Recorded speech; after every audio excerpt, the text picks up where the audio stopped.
மக்களும் அதே மாதிரி தானே பரந்தூர் மக்களும் நம்ம மக்கள். அப்படித்தானே ஒரு அரசாங்கம் யோசிக்கணும். ஆனா அப்படி செய்யலையே. ஏன் செய்யல? ஏன்னா இந்த விமான நிலையத்தையும் தாண்டி இந்த திட்டத்தில் அவங்களுக்கு ஏதோ ஒரு லாபம் இருக்குது.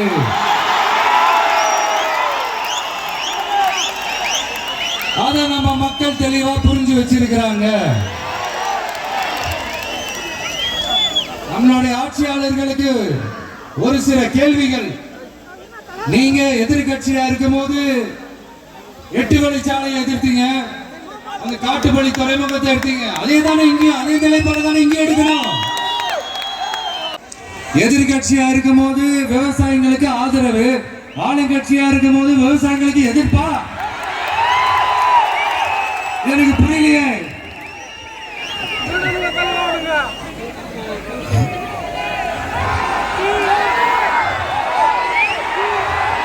அதனால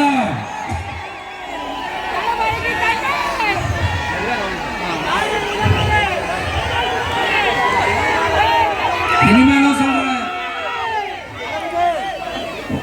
உங்க நாடகத்தெல்லாம் பார்த்துக்கிட்டு மக்கள் சும்மா இருக்க மாட்டாங்க.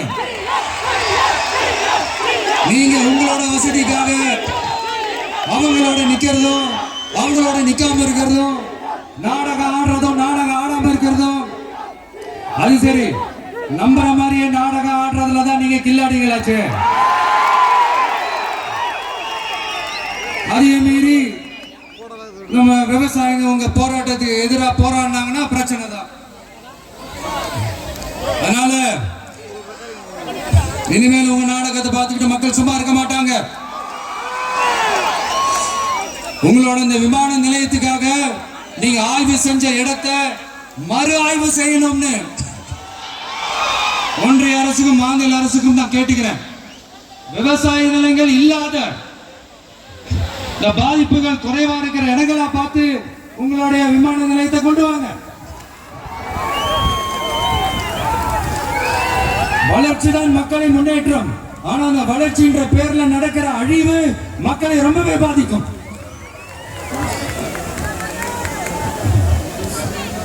நீங்க எல்லாரும் உங்களுடைய ஊர் கிராம தேவதைகளான கொல்லமட்டால் அம்மன் மேலையும் எல்லை அம்மன் மேலையும் ரொம்பவே நம்பிக்கை வச்சிருக்கீங்கன்றது எனக்கு தெரிஞ்சது. அந்த நம்பிக்கையை இழந்துடாதீங்க. உங்களுக்காகவும் உங்க ஊருக்காகவும் இனி உங்க வீட்டு பிள்ளையான நாடும் தமிழக வெற்றி கழகத்தோட தோழர்களும் சட்டத்துக்கு முற்பட்டு எல்லா வழிகளிலும் உங்களோட உறுதி அளிப்பேன்.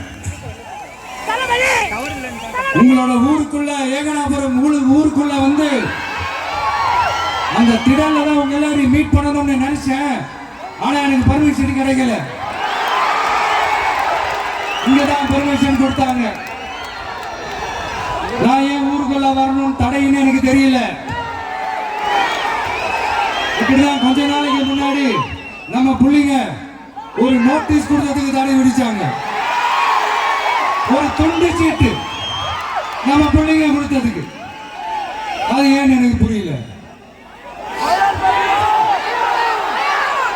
அதனால கான்பிடண்டா இருங்க, நல்லதே நடக்கும், வெற்றி நிச்சயம். மீண்டும் சந்திக்கும் வரை நன்றி, வணக்கம்.